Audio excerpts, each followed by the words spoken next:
Hello everyone, my name is Shreyans Jaiswal and today I am discussing with you my paper attempting strategy for NEET examination. So here it is. इस paper attempting strategy में OMR को गलत fill करने के chances कम है और ये इसका एक बहुत बड़ा क्रॉस है।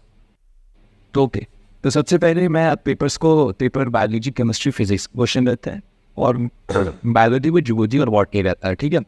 तो मैं सबसे पहले पेपर को 3 राउंड में सॉल्व करता था, राउंड 1, राउंड 2 एंड राउंड 3।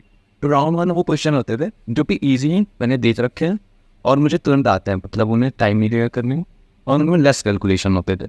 और राउंड 2 में मॉडरेट बट थोड़ा सा कैलकुलेटिव होता था, तो उसको सेकेंड राउंड के लिए बट आता था वो क्वेश्चन कई दिन। और राउंड 3 में वो क्वेश्चन होते थे जो मैंने कभी सॉल्व नहीं किए होते थे और थोड़े हार्ड लग रहे होते थे, लाइक टाइम टेकिंग थे, उनको राउंड 3 में सॉल्व करता था। ओके, तो सबसे पहले मैं क्या करता था, बायो अटेम्प्ट करता था। तो बायो में क्या होता था कि जो राउंड 1 में जब मैं क्वेश्चन को सॉल्व करता था तो इस टाइम तक मेरे मतलब राउंड 1 में ऐसा होता था कि 38 to 41 क्वेश्चन अराउंड सॉल्व हो जाते थे, ठीक है, एक राउंड में, क्योंकि आ रहे होते थे क्वेश्चन। और केमिस्ट्री में भी 30 to 35 क्वेश्चन, क्योंकि कुछ इजी क्वेश्चन होते थे, इतने क्वेश्चन हमारे सॉल्व हो जाते थे। और फिजिक्स में 30 to 35 क्वेश्चन सॉल्व हो जाते थे, ठीक है। और इसके बाद राउंड 2 में आते थे, तो राउंड 2 में क्या होता था, और साथ के साथ मैं यहाँ पे बताते चले कि जब मैं बायो को सॉल्व करता था तो जूलॉजी और बॉटनी, ठीक है, तो इनके क्वेश्चन क्या करता था, मैं साथ के साथ सॉल्व कर लेता था और साथ के साथ OMR में देता था। लाइक कि अगर मैंने 40 क्वेश्चन जूलॉजी के सॉल्व की तो तुरंत उसका OMR पर देता था, क्योंकि मुझे वो क्वेश्चन अभी याद रहते थे, अभी मेमोरी में रहते थे, इंस्टेंट मेमोरी में।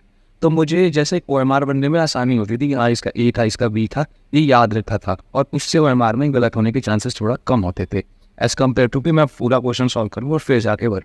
तो मैं ये 30 to 40 क्वेश्चन सॉल्व करते तुरंत उसके OMR पर देता था।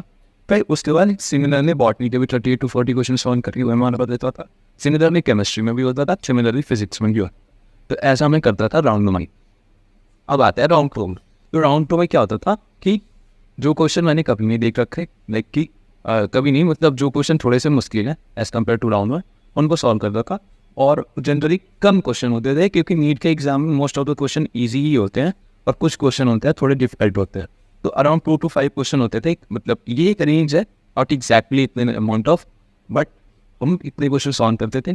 और अब क्या होता था, अगर जैसे राउंड 2 में ये है कि कोई क्वेश्चन सॉल्व किया तो उसके OMR तो तुरंत बढ़ता था, क्योंकि अभी क्या था कि कम क्वेश्चन है तो बहुत ज़्यादा क्वेश्चन नहीं है, इसलिए मैं तुरंत सॉल्व करके तुरंत भर देता था OMR, उससे कम टाइम कंज्यूम होता था। ये मेरी स्ट्रैटेजी रहती थी।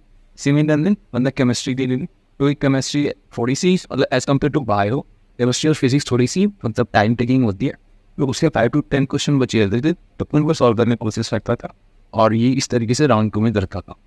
अब आते हैं राउंड 3 में। राउंड 3 कोई कंपल्सरी राउंड नहीं है कि इसके सारे जितने बचे हुए क्वेश्चन उनको अटेम्प्ट करना ही कर, लाइक इसलिए वो क्वेश्चन आते हैं जो कि हार्ड है और तुमने कभी सॉल्व नहीं कर रखे, तो डेफिनेटली इनमें से वो क्वेश्चन होंगे जो तुम्हें कभी मतलब हो सकता है तुम्हें ना भी आ रहे हो, तो तुम्हें इन क्वेश्चन को छोड़ भी देना होता है, जरूरी नहीं कि सॉल्व ही करना है।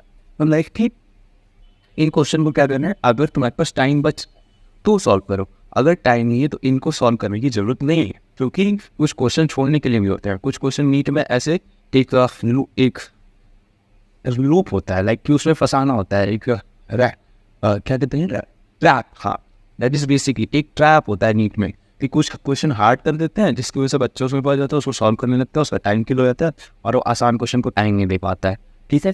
इन क्वेश्चन को छोड़ना होता है, अगर टाइम बचे तो सॉल्व करो, अगर आ जाए तो वेल एंड गुड, अगर नहीं आ रहा तो कोई बात नहीं, छोड़ सकते हो। तो this is my paper attempting strategy for NEET examination. Thank you.